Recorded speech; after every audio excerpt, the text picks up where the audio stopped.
Good morning, everyone. Good morning, everyone. Okay, let's operate like we've had our coffee. Yes, so we are going to make a start shortly as soon as the minister is on his way. So we can stand to welcome the minister.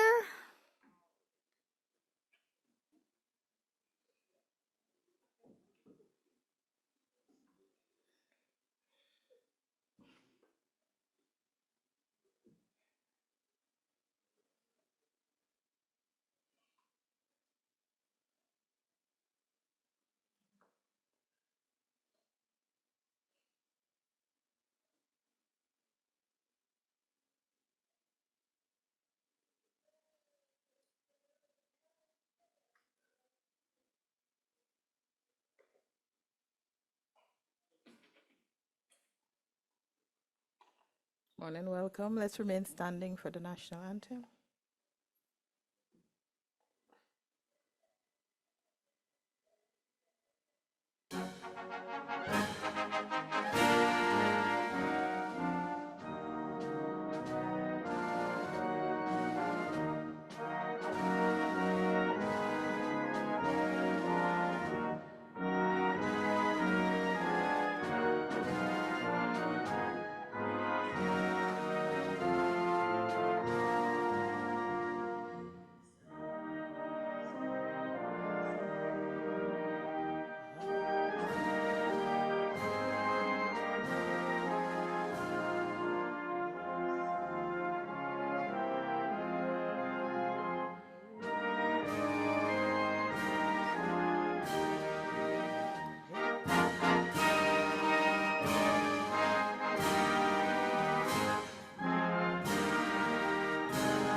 Thank you. You can be seated.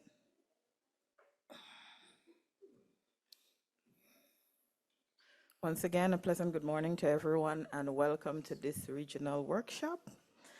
It is my distinct pleasure to be your host today. I am Natasha Greaves, the head of office for IOM Dominica. The Honorable Fitzgerald Hinds, the Minister of National Security, Trinidad and Tobago, Dr. Jair Torres, Program Management Officer, UNDRR, Dr. Juan Carlos Mendez, Regional Advisor for the Platform on Disaster Displacement, Dr. Natasha Mortley, Organization of the Eastern Caribbean States, Major General Retired Rodney Smart, CEO of the Office of Disaster Preparedness and Management, national stakeholders, UN and regional partners, invited guests, member of the media, distinguished ladies and gentlemen. It gives me great pleasure to invite Jair to bring remarks on behalf of our UN resident coordinator who is unavoidably absent today. Thank you, Natasha. Welcome to everybody. I believe that all the protocol has been established, but I would like to really thank you, dear Minister Hinds, for being here, and really that shows the importance that you provide to these elements of human security, disaster risk reduction, and human mobility in the country, but also in the region. So thank you for your presence here. So on behalf of the resident coordinator for Trinidad and Tobago, the Dutch territories, and the Suriname country, I would like to provide her remarks on her behalf. Unfortunately, she will not be able to join because she was called for a meeting with the president of Suriname this morning, so she have to fly to Suriname. So on behalf of her, I would like to welcome all of you and start saying that this regional workshop on disaster displacement, disaster risk reduction, and human security, she would like she wished that she will be able to make it personally, but this week she's working in Suriname, and she's working with the president of Suriname this morning, so this is why she will not be able to connect. But she would like to express that it is a privilege to set the stage for your discussion over the next 2 days. And at the outset, let me just say that the Caribbean region is not a stranger to the ravage of nature. Hurricanes, floods, and landslides are all too familiar, often displacing communities and wreaking havoc on the life of Caribbean people. These events, in medium term, have a potential to cause immediate displacement, but also lead to significant losses. Homes, livelihoods, and access to essential services like healthcare, education, and clean water are often compromised. In this context, it is crucial that our strategies for disaster risk reduction also encompass the broader framework of human security. We need to ensure that our communities and societies are not just surviving disasters, but are resilient, adaptive, and secure in the face of adversity. Today, we are joined by representatives from the International Organization for Migration, IOM, and the United Nations Office for Disaster Risk Reduction. The IOM has been pivotal in building capacities within small island developing states to integrate human mobility into national policies on climate change, adaptation, and disaster risk reduction. They advocate for safe, orderly, and dignified mobility, including regular, legal migration pathways as part of adaptation strategies. They also support livelihoods and the return and reintegration after crisis. The IOM displacement tracking matrix is a critical tool in this regard, capturing and disseminating data on the mobility, vulnerabilities, and needs of displaced and mobile population. This information is vital for our planning and response efforts. Turning to the work of UNDRR, the Disaster Resilience Scorecard for Cities has been instrumental for local governments to evaluate and enhance resilience strategies within their jurisdiction. This tool aligns with the UNDRR's 10 Essentials for Making Cities Resilient and supports the implementation of the Sendai Framework for Disaster Risk Reduction 2015-2030. She would like to highlight the significant strides made in Trinidad and Tobago, particularly the piloting of the Addendum on Disaster Displacement in Tobago in 2022, the first of its kind in our region, and that counted with the full support of our colleagues of ODPM and the colleagues of TEMA, the Tobago Emergency Management Agency. This pioneering effort, supported by the Chief Secretary of the Tobago House Assembly, has paved the way for integrating these critical considerations into the local legislative framework. Looking ahead, the UNDRR is set to expand this support to all 14 municipalities in Trinidad, starting in the third quarter of 2024. A commitment that underscores our proactive approach to disaster preparedness and response. As we move into our discussions, I want to thank all national partners, and in particular the Ministry of National Security, the Honorable Minister Hinds, for the close partnership with the UN system. As you can see, the UN system is working as one, complementing each other's mandate and joining capacities to enhance the support and find solutions that work for the Caribbean. I encourage each of you to actively engage, share your insights, and collaborate on identifying practical solutions and best practices. It is only through collective effort and shared knowledge that we can hope to address the complex challenge of disaster displacement and build more resilient communities.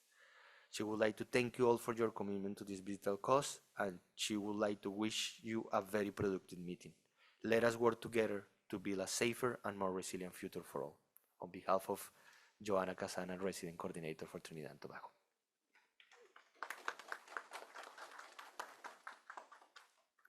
Thank you, Jair. And I think the context has been set. We do understand the criticality of partnerships and the UN operating as one. So this joint program is one of those initiatives that definitely shows you that the UN is not there to work in silos, but we are going to work together. It gives me a distinct pleasure to invite Dr. Mortley to bring remarks on behalf of the OECS.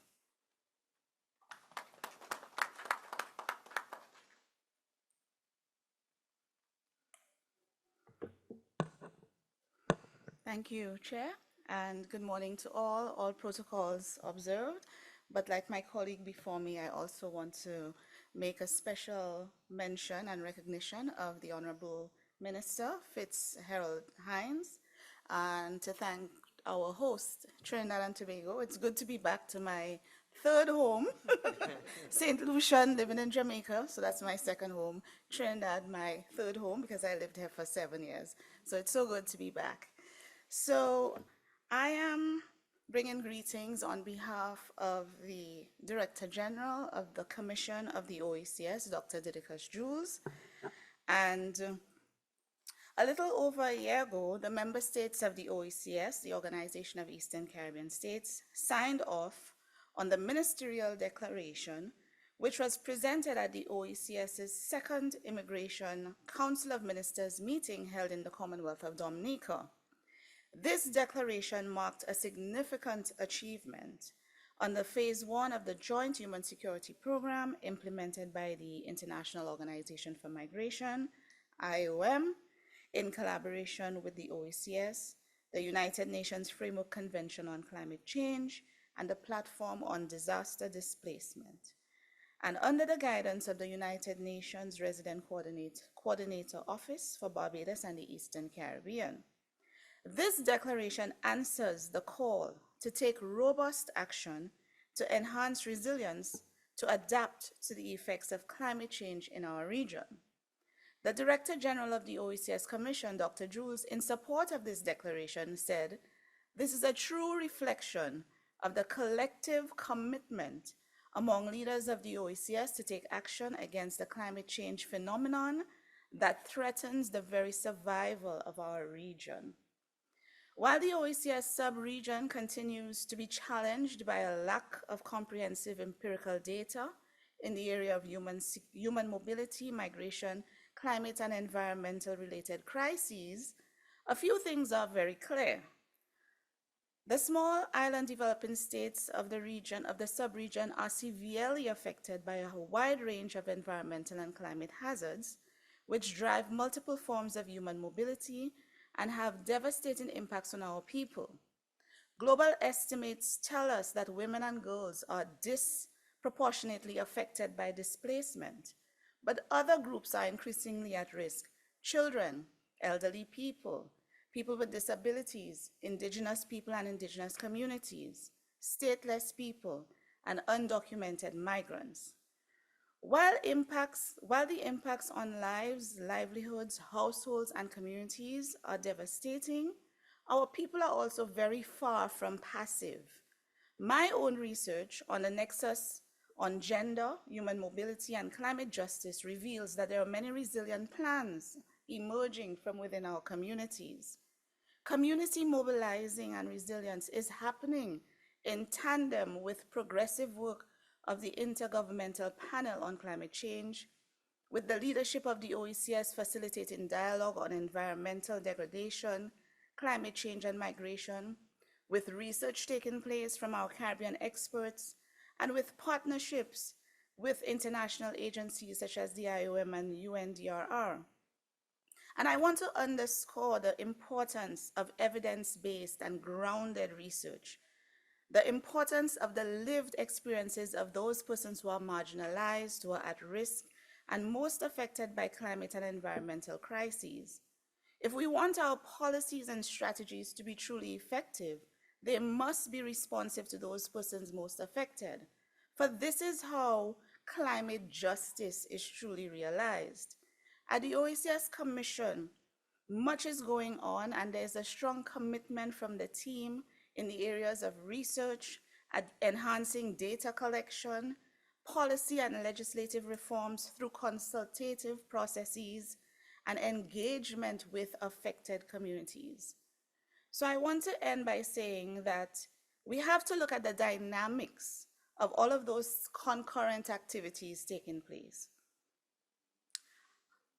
and the dynamics and ways in which that we can scale up best practice, because there is best practice occurring on the ground. There is best practice in our region, not just the OECS, but our wider CARICOM region. So we have to look to see how we can scale up those best practices. Our two-day meeting here in Trinidad and Tobago is an opportunity to reflect on where we are today, to bring different perspectives to the issues of displacement, human security, social protection, human rights, and well-being of our people. and to truly dig down on the critical areas for immediate action. So thank you to the organizers for this two-day meeting, and I look forward to engaging with all of you over the next 2 days. Thank you very much.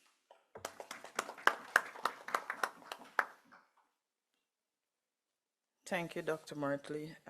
We do see that small island development states are leading the way in many of the initiatives moving forward. The OECS is one example, and this phase 2 of this project is definitely one of the best practices, as we would say, because we started this project in the OECS, the Small Island Development States, and when we got a second opportunity, we expanded it to the wider Caribbean, hence our presence in Trinidad and Tobago. And I feel maybe extremely proud as well because, as Dr. Mortley stated, Trinidad is our third home, but Trinidad is my second home because I've lived in Trinidad for over 10 years. And a lot of the developments that I see, I feel very proud of. So today, I'm between feelings, I want to cry, I want to scream, but I will contain myself before the minister puts me out of the room. It gives me great pleasure to invite Juan Carlos Mendez, another partner, the Platform on Disaster Displacement, to bring brief remarks.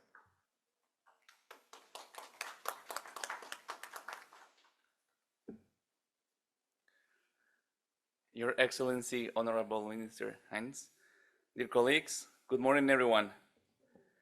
On behalf of the Platform on Disaster Displacement, the PDD, it is my truly honor, my pleasure to welcome you all to this important event as part of phase 2 of the joint program promoting a human security approach to disaster displacement, environmental migration, and disaster risk reduction in the Caribbean region. I extend our heartfelt gratitude to all of our esteemed partners who have contributed to the success of this workshop, with special appreciation to the International Organization for Migrations, IOM, the United Nations Office for Disaster Risk Reduction, UNDRR, the OECS Commission, the Caribbean Disaster Emergency Management Agency, CDEMA, and other partners. I would also like to express our sincere thanks to the government of Trinidad and Tobago for kindly hosting us today and tomorrow. It is truly emblematic to be back in Trinidad and Tobago, this beautiful country, after 5 years since we first convened for a regional consultation on regional cooperation on human mobility in the context of disasters and the adverse effects of climate change in the Caribbean, which was key to inform the work plan and the development of the so-called Caribbean Migration Consultation, CMC, back then. While our efforts were momentarily paused by the unexpected emergency of the COVID-19 pandemic in 2020, the spirit of collaboration has endured over the years. The Platform on Disaster Displacement, the PDD, as a state-led process in follow-up to the former non-state initiative, celebrates to have continued our work in the region through a series of regional workshops, technical assistance initiatives, and other relevant events across the Caribbean, in partnership with relevant actors such as the Organization of Eastern Caribbean States, OECS, CARICOM Impacts, and IOM. As we gather here today and tomorrow, we recognize the urgency of our task and the critical importance of our collective efforts. The challenges posed by disasters and the adverse effects of climate change know no borders, and it is only through coordinated action and mutual support that we can effectively address them.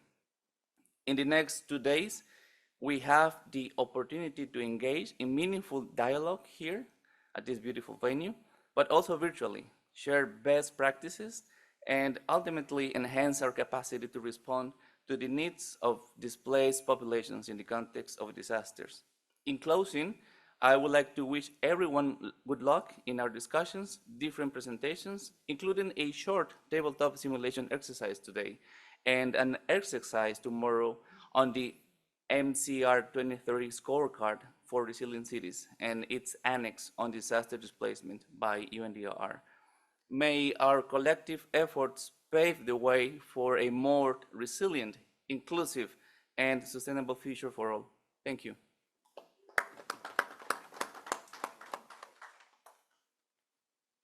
Thank you very much. And you may be saying, why is the chair not giving us more information on this program? Why is she being, she's taking points from everybody's conversation, but she's not telling us why we're here? Because that is not my job today. My job is to take you through the agenda. In the last phase of the project, we had one of our participants who participated in the activities under the project, and based on how the project went and the impact of the project on her, she penned a poem. That is Ms. Samantha Dixon, the president of the Grenada Red Cross Society, who is unable to be here today, but a sister agency is going to read that poem for you.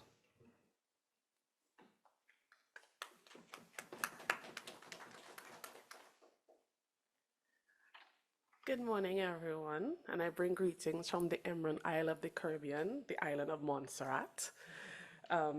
So we had third, we had second, so I am first. I am Trinidadian. I'm a very small population in Montserrat. They call us Trini in Strat, because there's 23 of us that make up the entire population of Montserrat. But we good, Mr. Minister, we good. Yeah, we know the pilot, so in case anything happens, 23 of us will definitely be off the island. And I also bring greetings today, because today is also May the 8th, which is World Red Cross Day. So greetings to everyone and all our hundreds of millions of volunteers who are celebrating today as well. So everything is falling in alignment. So this poem was written by Miss Samantha Dixon, who is the president of the Grenada Red Cross, and it's called 100 Miles in Those Shoes. I'm going to try my very bestest best. You think you know it feels to be in my shoes? You have no idea. You have nothing to lose. Me? I lost everything. Family, friends, belongings. You think that's the life that I would choose? I travel in fear just to find a place to rest. Anything I'll make do. The worst I appreciate as best. But somehow I create a fear in those who I meet. Sometimes they turn away, not even the smallest greet. My situation caused by disasters I didn't plan. The soldiers, they came and took away my land. Storms, hurricanes, tsunamis too, cause insecurities, so I slipped on my migrant shoe. I walk not knowing, each step in suspicion. Who do I trust? Leading a true and transparent mission? Serving sometimes their own gain. Instead of relief, they cause me more pain. Here's a scenario. Have you ever stopped to think that migrants are more than people needing food and water to drink? We are skilled, we are knowledgeable, we empower those we meet, integrate us into society, protect our human security. So we can gainfully participate to prevent food insecurity. And given a chance, we will harness the wealth we bring. Easily, we find the desire, the same things. Freedom to live, freedom to learn, access to healthcare is all we discern. Create systems, secure livelihood, trained and be trained. Empowerment we realize, new and diverse settlements to be gained, where people live free and fear of migrants rejected. Discrimination, a thing of the past, a future bright and protected. Everyone will benefit, economies that bloom, stigma eliminated, nothing left to assume. A free and open society willing to receive. Optimistic, realistic, and of course, together we achieve. If you try, you will never truly understand nor be qualified to even fathom the thought. And you know that we need to live in peace, to truly live. Those difficult and painful migrant shoes we never intentionally or will voluntarily choose. Thank you.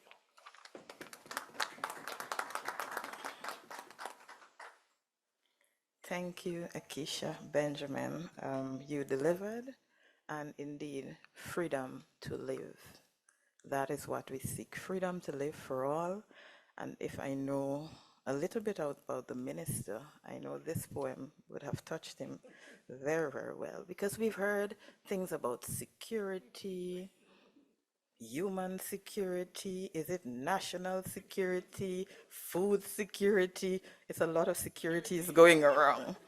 But the content, because I've sat under a lot of his messages, and I think it fits very well with him. So I am looking forward very much to what is to come from the minister. But I pause so that we can have the video.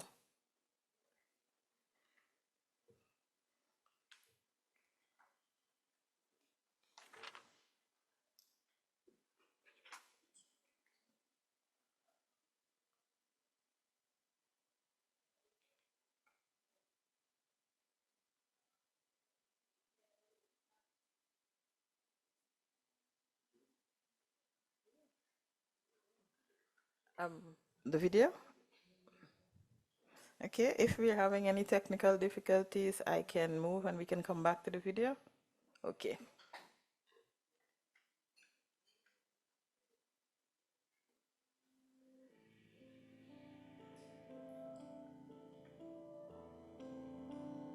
Over the years, the Organization of Eastern and Caribbean States members have adopted some good practices, integrating components of the human security approach in disaster risk management, including preparation and response for displacement and evacuation.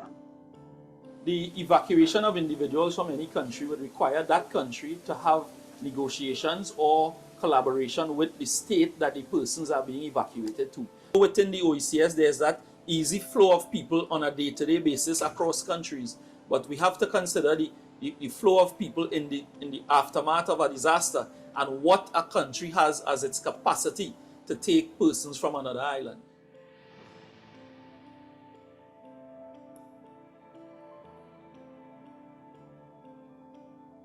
We identified a number of critical areas. We retrofitted the Sir Vivian Richards Cricket Stadium.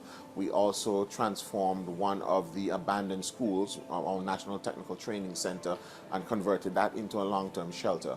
We also retrofitted another area at the old venue for our hospital up at Halberton, the training center, and we actually converted that into a sheltering facility. So we had several mainstay large facilities and so on that persons could stay long-term. As relates to emergencies and the need to protect our people, our foremost concern is to provide safe shelter, food security, and equitable access to emergency care and social services.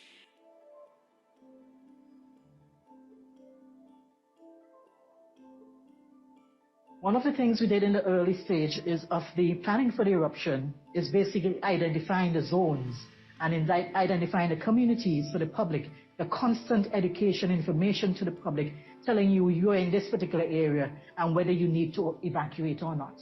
We even went a step further, the first time ever in our history of planning for volcanic emergency, in that we assigned communities to specific shelters. To ensure that persons are secure and feel comfortable during emergencies or disasters, it's important that protocols are in place.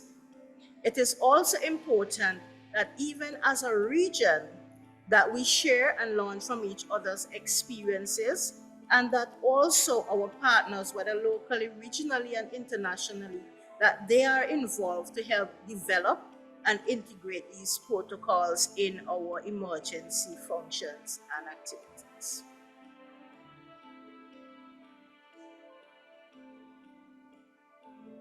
What we wanted to do is to ensure that all stakeholders had the opportunity to engage with the protocols, to do the tabletop exercise, and to really dive deep into the documents that we're producing under the project, the guidelines, because at the end of the day, the products produced under this project will be implemented at the level of the national societies. The cross-border protocols that have been developed that can be utilized to address the needs for common policies on how you treat the receiving of environmental migrants.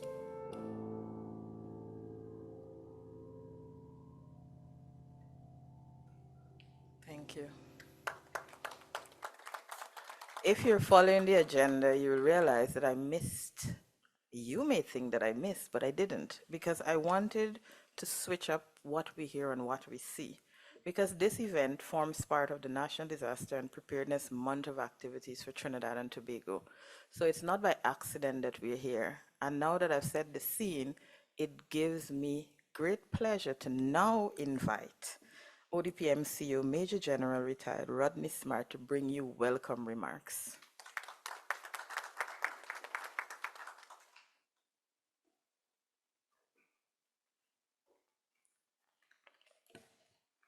Thank you very much, Chair. I was about to say Master of Ceremony, but you use the word Chair, so I'll use the word Chair. Thank you very much. And as indicated by all the previous speakers, I stand on the salutation that have been established. Thanks very much as well, Chair, for introducing the National Disaster Prevention and Preparedness Month, because this is a very important month for us. And I want to take the opportunity to say to the Minister of National Security, thank you very much for your support. I know you've had to do some footworks in the cabinet to make sure that we have a powerful, very powerful National Disaster Prevention and Preparedness Month of activities. And you certainly would have done that. So good morning again all. On behalf of the Office of Disaster Preparedness and Management, the International Organization for Migration, the United Nations Office for Disaster Risk Reduction, and the Platform on Disaster Displacement, among our other partners, it is with great pleasure and pride that I extend a warm welcome to everyone at this, the commencement of the regional workshop on disaster displacement, disaster risk reduction, and human security. To our new and returning visitors to our shores, second home, third home, fourth home people, I extend a special welcome to you and to the Republic of Trinidad and Tobago, popularly known as the land of the steel pan, calypso, soca, chutney, and limbo. While you are with us, and even afterwards, please feel free to request any assistance, and I stress on the word, any assistance you may need. Yes, Alana, any. To our local delegates, I also extend a special welcome to you. I ask, as you do this important work here today and tomorrow, please do not hesitate to extend our usual warm Trinbagonian hospitality to our guests, which, much like our accent, we have become globally known for.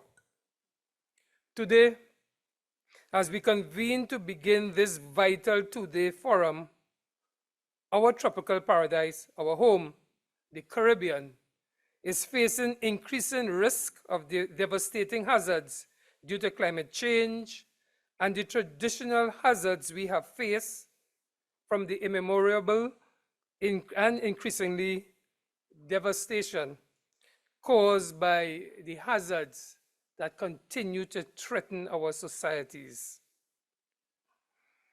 The manifestation of these risks has resulted in both internal and external displacement, and by extension, disruption to communities and societies.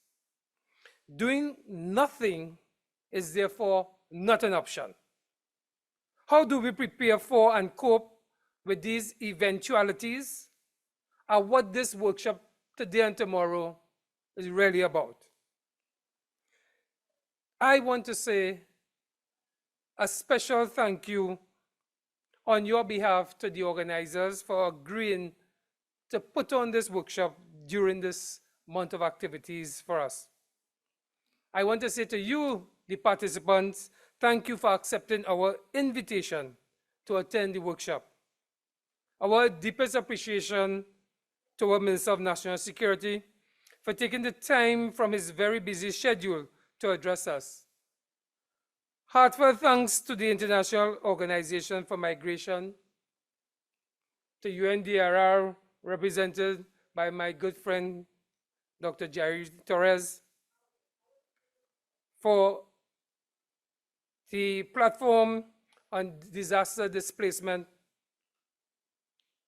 and all the partners, because you recognize that this is important to Trinidad and Tobago and to the region.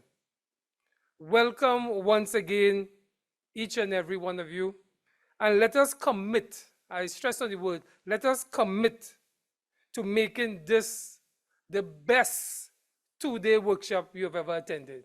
Thank you very much.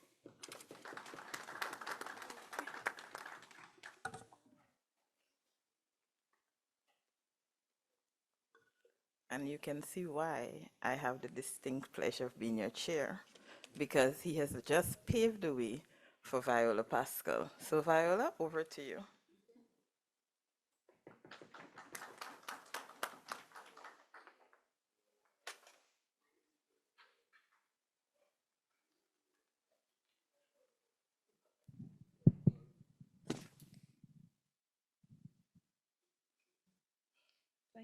Thank you, Natasha. And let me extend my appreciation again to the Honorable Minister for accepting this invitation, and to all our partners and invited guests. So my task is to present on the project, and most of what I plan to say has already been said. So I'm simply reinforcing what has already been said by all of our implementing partners. Right. As Natasha mentioned earlier, this is the second phase of the Joint Human Security Program. So we would have started this human security program promoting a human security approach to disaster displacement and environmental migration policies, integrating the COVID-19 pandemic response in the Eastern Caribbean. And this would have begun from December 2021 and ended last year. Under phase one of the joint program, we developed several resources, and you would have seen here these images from the previous workshop that we had in St. Lucia when we were just about developing the cross-border evacuation protocol, which will be central to the TTX exercise today, or tabletop simulation exercise. Multi-stakeholder partnership is central to the human security approach, and we would have pulled on the expertise of all of our stakeholders, critical stakeholders to the process, to develop these key resources under phase one of the human security program. And this is just a sample of the products that we would have developed. We have here the environmental migration, disaster displacement, and human security policy assessment tool. And the purpose of this tool was to assess the national framework of the OECS countries. And by that we mean, for example, disaster management plans, climate change adaptation plans, immigration policies, and so on, to determine the extent to which these policies address human mobility, human security, and displacement due to climate change and other hazards. And from that, we would have developed 9 assessment reports. We have here the sample for Anguilla. And we also developed what we call the best practices on the protection of persons crossing borders.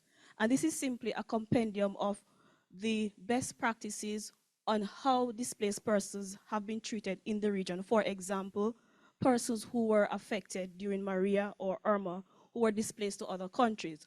What were their needs, and how did these governments go about addressing these needs? And so we would have provided this compendium here that we can make reference to in the future should there be a need.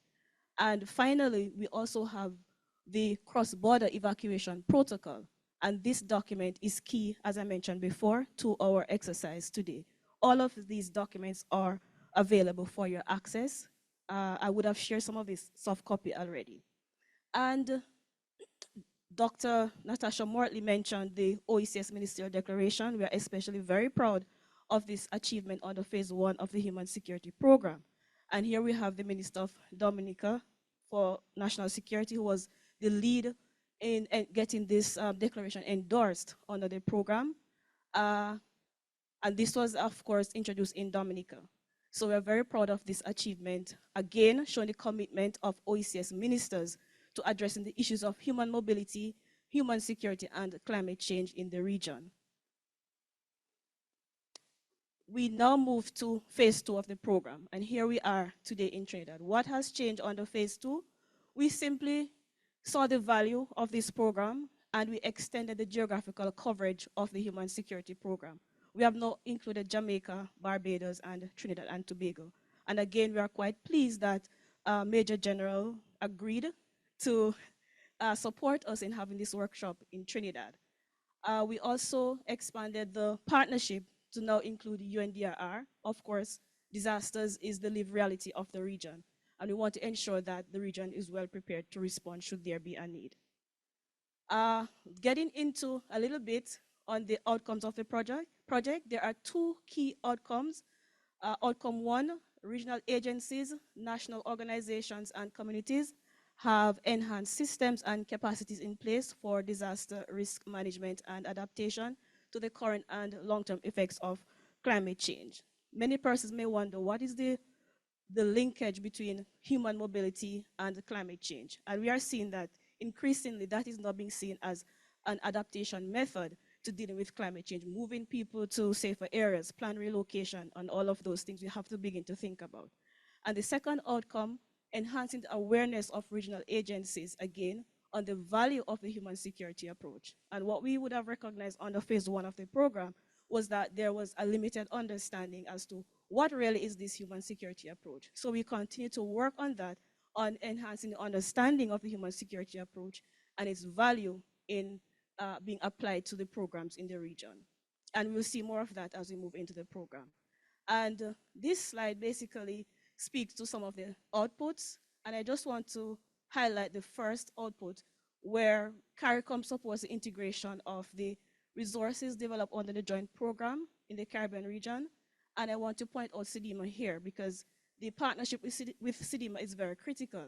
And under this program, the plan is to support the review of the CDM strategy, and this process is well advanced, to see how we can integrate human mobility and human security considerations in the comprehensive disaster management mechanism across the region. Because as you know, CDEMA has the mandate to support disaster management in the participating states. So if we are able to integrate human mobility in these policies at that level, then we have a better chance of having national governments see the value in considering and making preparations for human mobility as we move forward. And we also want to look at potential collaborations under this program. And based on the assessments that were done, we would have put forward several recommendations. And what we're trying to say here is that many times we're developing projects, and we consider stakeholder burnout and replicating efforts that, things that have already been done. We can go back to these assessment reports, see what the recommendations were, and see how we can partner in the implementation of these recommendations. So one of them we look at mainstreaming the human security approach and human mobility considerations, and also to look at how we can help the ministries and government departments to program these provisions into their plans and policies. And we also want to look at the implementation of the ministerial declaration. As we do not want this to just be another document sitting on the shelf. So we want to look at how best we can form an interministerial working group on climate change, environment, and migration, and to develop a plan of action for the implementation of this declaration. This is another step that we can take, and we can partner with others on implementing this declaration. And this is very dear to me, to strengthen regional and national weather, climate, and disaster management institutions. Someone would have already mentioned the value of data in determining how it is we are being affected by climate change. And our weather offices and disaster offices, I'm sure Jair would agree with me, it's very key in how we get information so that we can make data-driven decisions, right? So these are just some of the areas under the declaration that we can partner under and to have it implemented. I think the next slide is just the agenda. I would have put some copies of the agenda on the table as to what we're going to be doing over the next 2 days. So there's no need to really go through that. So we can just run through what you have on the table. And that's about it. I know I went through that very quickly because we are a bit late. So thank you very much. Thank you very much, Viola. So you understand why I couldn't tell you much, because there was a lot to be said. So she has done justice to that. But I just want to take one thing from her presentation, the ministerial declaration. The ministerial declaration is one of the first in the region. So it's one of those things that the region is very proud of, and it is a declaration that we can use, governments can use, to leverage financing, support, technical support from various agencies. And also we're hoping that many of the governments would use the declaration at the upcoming SIDS event at the end of the month. So if you need a copy, we can make it available to you so you can adequately represent small island development states. Now I decrease. It gives me great pleasure to invite the Honorable Fitzgerald Hinds, Minister of National Security for Trinidad and Tobago, to bring you the keynote address. Let's stand and welcome the Minister to the podium.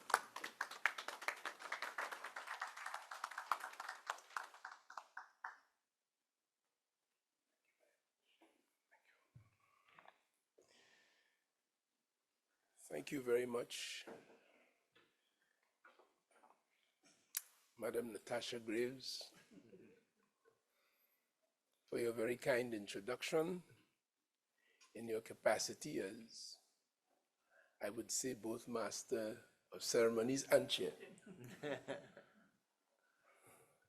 Thank you very much. Mrs. Joanna Kazana, UN Resident Coordinator for Trinidad and Tobago, Aruba, Curacao, Suriname, St. Martin Multi-Country Office.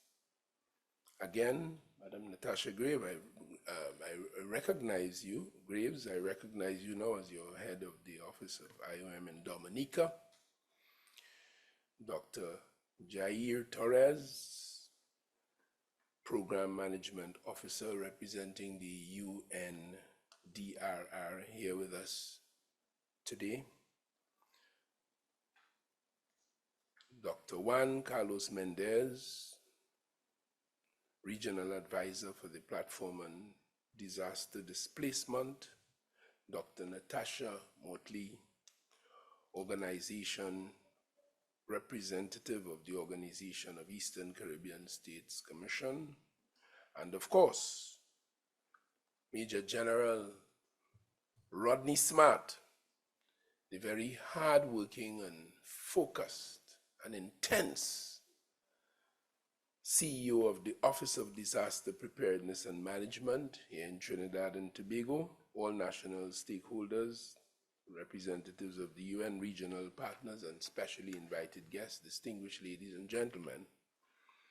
On behalf of the government and the people of the Republic of Trinidad and Tobago, and with special greetings from the Honorable Dr. Keith Rowley, our Prime Minister, I am with more than usual pleasure to invite you, or to welcome you, and warmly so, whether you are returning to us, whether you are one of us temporarily resident elsewhere, writing and reading good poetry, whether you are a first-time visitor, pleasure is mine to welcome you to this republic. and to pray that you have a safe and productive, illuminating and enjoyable stay. And I am to remind you that if you have a moment to venture past the walls of the Hilton, there are some wonderful things to experience outside of here as well. Special welcome. Allow me to take this opportunity to thank the organizers of this important event for inviting me specifically to issue some brief remarks. And having heard all that I've heard so far this morning and reflecting on what I have written here, I find myself not only learning, but having to repeat some of the things that have already been said, but I think they are so critical to us in the region, they are worth and they bear repeating. I'm also heartened that the United Nations Office for Disaster Risk Reduction once again took the decision to host this regional workshop here in Trinidad and Tobago. I think the last one was right here at the Hilton, if I'm not mistaken, yes. And to do so during our National Disaster Prevention and Preparedness Month, following last year's wonderful comprehensive risk management workshop. You would have heard me describe the Major General as hardworking and focused and intense. Yeah, that's how I think of him. And that is extremely important to me as a policy maker, legislator, and minister with the responsibility for peace and safety and security in this land. One of the reasons why this is so important to me, I am confident enough to say publicly that in Trinidad and Tobago we are afflicted by three, I consider, national scourges, challenges, that undermine in some ways many of the very lofty things that we plan and we think about. These are the triumvirate of productivity, or rather the lack of it, corruption, the overwhelming presence of it everywhere sometimes, and certainly for those who are familiar with our Trinidadian lingo, the question of bacchanal, confusion, fighting. We are severely afflicted. So when I hear of all the very lofty plans and ideas and the work programs to deal with this important issue of climate change, which is not prospective anymore, it is with us, I reflect on the impediments to the application of these ideas. And this triumvirate stands in my sight. I am almost certain, I could speak for Trinidad and Tobago for sure, but I'm almost certain that in other parts of the region, you too might be afflicted with some aspects of this triumvirate. Am I correct? Yes. But I consider the Major General to be an example in my own mind of the antithesis of these challenges. He has the formula. He's always on the job. Never sidetracked by the bacchanal. He gets the business done. I think he deserves our applause, that fella. Fella is not easy. And if that is the ethos, if that is the spirit that will drive our preparation for our forward thinking and our responses in this region to climate change, then I think we are all in very good hands, and I think we are. This workshop on disaster displacement, disaster risk reduction, and human security is indeed complementary to our annual exercise of heightened preparedness activities when we in Trinidad and Tobago intensify our preparations for the upcoming wet and hurricane seasons. I heard Dr. Mortley say a while ago that she has had the experience, she has had sight of the community, quite apart from any interministerial team or the ODPM per se, or the institutions that are set up.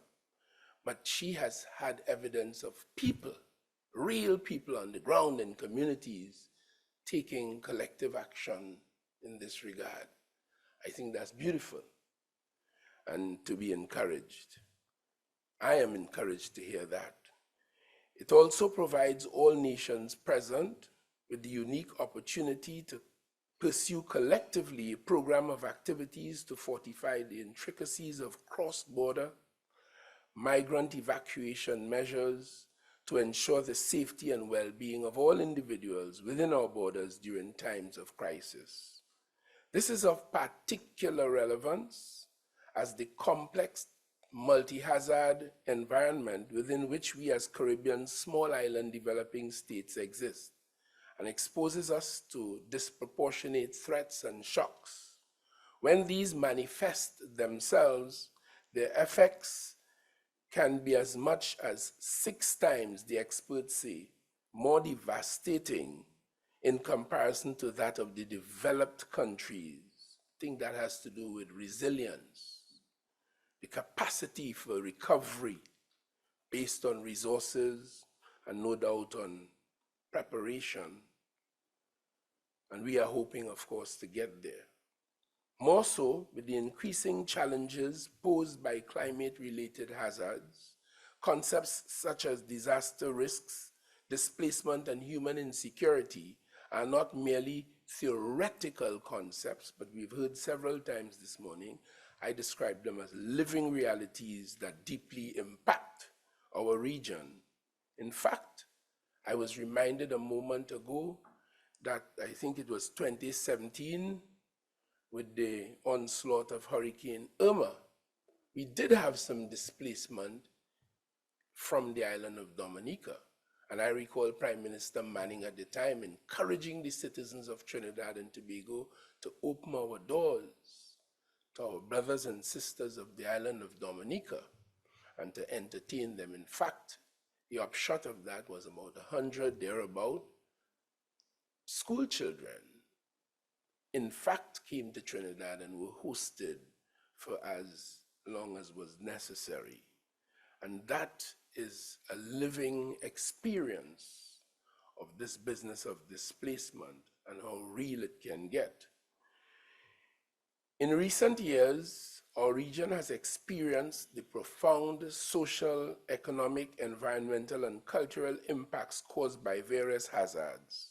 And we have heard examples of those, including the volcanic eruption in St. Vincent and the Grenadines, which occurred during another very torrid experience of COVID-19. In some way, all of the hazards that we have identified has led to some measure of internal and cross-border displacement of our people. These recurring threats hinder our developmental efforts and impede our progress towards national and regional development, and by extension, the realization of the sustainable development goals that we are all pursuing at the international level. It therefore is imperative that as a people, as a region, we must address these challenges with urgency, collectively and with resolve, and in the absence of the triumvirate that I earlier described. Can I have that glass for a second, please? Sorry. Thank you very much.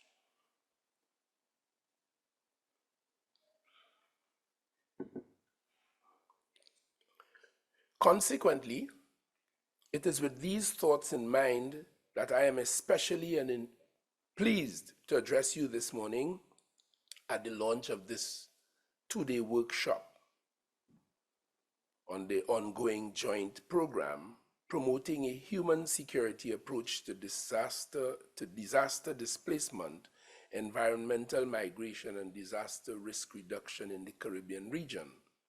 This program seeks to integrate resources developed for managing human mobility issues within our regional and national response mechanisms. The International Organization for Migration, in preparation for the SIDS-4 conference, highlights the need to build stakeholders' capacity in small island developing states. This is of particular significance in order to integrate human mobility across national policies and plans related to climate change, adaptation, disaster risk reduction, and development. The cross-border evacuation program, developed under the human security umbrella, is a testament to the proactive planning that we engage in. It ensures efficient coordination and aid to affected populations while addressing human security threats as it should, by being people-centered, prevention-oriented, context-specific, and comprehensive. All of this with the aim of ensuring protection and empowerment of vulnerable people in our response efforts. To this end, I am pleased to learn that during this workshop, a tabletop simulation exercise will be conducted to test the cross-border evacuation protocols. This no doubt will ensure that stakeholders have a comprehensive understanding of the provisions therein, as activities such as these build capacity and ensure that responders are ready when called upon to act. There's precious little that is more important than training and practice, and I respect that. Here in Trinidad and Tobago, we have had our lived experiences having to respond in support of our brothers and sisters from across the Gulf in Venezuela. To this effect, our country has undertaken a notable number of globally commendable initiatives to support cross-border migration. As an example, in 2018, the government of Trinidad and Tobago conducted a massive registration exercise to document and manage the Venezuelan migrant population in what we call our migrant registration framework. Those folks would have come to our shores for several years before that, but it intensified around that period. And during this exercise, about 16,500 such migrants were registered and remain registered as we have renewed this process on an annual basis since that time. That would have given us an opportunity to better understand what we were dealing with, the numbers we were dealing with, the demographics, and their needs, facilitating, of course, on our part, better planning and the provision of social services. In addition, on a regular basis, the Ministry of National Security collaborates with the International Organization for Migration, as well as the United Nations High Commission for Refugees, to provide support to these and other migrant populations. In fact, in that migrant registration framework, while the focus was on Venezuelans, for obvious reasons, we had extended that to all migrants who were hitherto undocumented in Trinidad and Tobago. Similarly, our country coordinates efforts to provide humanitarian assistance to migrants in need, inclusive of food, shelter, education, and medical care. And in this respect, only very recently I went to Parliament with an amendment to our immigration regulations to allow for the children of these migrants to enter and to be involved in the learning process in both our denominational and our state school system in Trinidad and Tobago, bearing in mind that prior to that, we, the government, supported, did not discourage or interfere with their entry into the denominational platform, particularly the Roman Catholic schools, prior to that development. So we, as I indicated to one international operator yesterday, we in Trinidad and Tobago have really done the business as it relates to migrants. And for that, as minister, as citizen, I feel very, very proud of our record in this regard. We don't have the migrants in no tents, no place. They are free to circulate in the society to find work. We allow them work permits, and they all enjoy the protection of the law and the Constitution in Trinidad and Tobago. In fact, many have gone to the Constitutional Court seeking their constitutional rights in Trinidad and Tobago. And we are proud of that fact because we operate on a triumvirate again of policies in this regard. We say that we understand and accept that governments, including Trinidad and Tobago, ought to make conditions at home such that our citizens will stay here, work here, grow here, contribute here quite comfortably without the need to go anyplace else. If for any reason citizens move from their state to another as migrants, then the receiving state has a duty, an obligation to ensure that they are protected and that they enjoy the full panoply, the benefits of the law and the Constitution in the receiving state. And the third element for us is that where persons are not entitled or exclude themselves for some reason or the other from such protection, we will treat with that as is required. So, all of that said, I would want to approach a conclusion to asking us to reaffirm our commitment to building a more resilient and secure future for the Caribbean region. We have had good reason to observe, and COVID-19 was the latest of that. In that regard, we have to do for ourselves.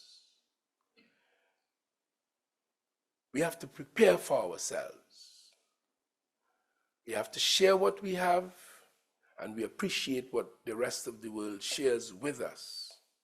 But to reaffirm our commitment to building a more resilient and secure future for our people must be our highest priority. Undoubtedly, by collaborating and cooperating, we can overcome the challenges posed by climate change, disaster displacement, and reduce our vulnerability to the hazards that they offer. Of course, there are other challenges facing us. We have issues in the region with guns and with drugs and such like, but those are matters for other forums, though the principle of collaboration and advanced planning are equally applicable. So I thank you for the courtesy of your attention, and I pray that your two-day workshop will be very powerfully beneficial to each and every one of you as you work as individuals, as professionals, to making our region a safer and more secure space. I thank you.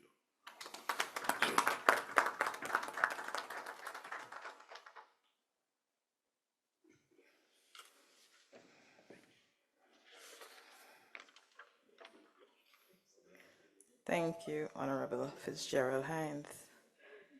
I did say earlier that 100 miles in those shoes would have definitely been impactful, and certainly we heard many of the concerns coming out of that poem addressed in the minister's address. And he does not leave any event without a call to action. And he has called us to action. What is that action? To build a resilient and safer society for not Trinidad and Tobago only, but for our Caribbean. So let's remember that as we go through the next 2 days, why we're here and what we're doing. It's not just for us, it's not just for today, but it is for the future. I'm about to wrap up, and I would like to call on Jair to give us the closing remarks, after which we are going to do a group photo, and we are going to be on this side of the room, please, for the group photo. Thank you, Ms. Chair and Chair of Ceremony. So I'm not third, second, or first Trini, and Trini of in my heart, and full of doubles in my internal ecosystem. So I'm very happy to be here.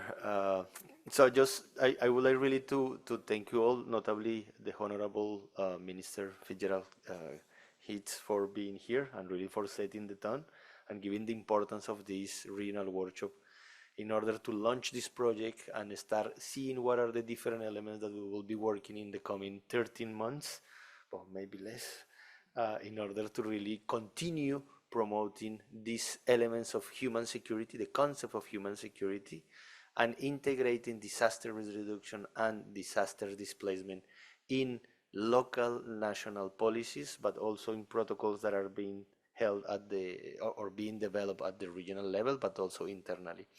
So with this, really, I would like to thank you all for taking the time. We know that you have all of you very busy agendas with many things to do, and taking the time for being here and really supporting with your views, with your considerations, with your suggestions about how we can implement this project and this program in a better way is very much welcome. We will have the first day that will be really focused more on displacement, so all of the considerations of the human mobility and how we integrate that consideration of human mobility in the context of the human security. The second day will be more about how all of these considerations can be translated on policy, on local policy, on national policies. And for us, it's a pleasure to have CDEMA here among us, because as Viola has mentioned, CDEMA is promoting as well the development of these strategies at the national level from all Caribbean countries, but also promoting that, at the regional level, we have a better consideration about how these strategies should be enhanced. And this is one of the process, for instance, that CDEMA is having now on the revision of the comprehensive disaster management strategy, where the issue of human mobility has been considered as one of the important elements on which one they would like to strengthen that specific element. And of course, CDEMA comes with the support of the United Nations, IOM, UNDRR, and other colleagues that will support on that perspective. Similarly, we know that all of these concepts that we are discussing here will be also only practical if they really concretize on policy. So we really would like to finalize these closing remarks by really making a call of action to really finalize or develop national strategies for disaster risk reduction that incorporate climate change adaptations elements, including disaster and climate displacement. We are very happy to understand now that in the context of Trinidad and Tobago, we are about to finalize what we will call the Integrated National Adaptation Plan.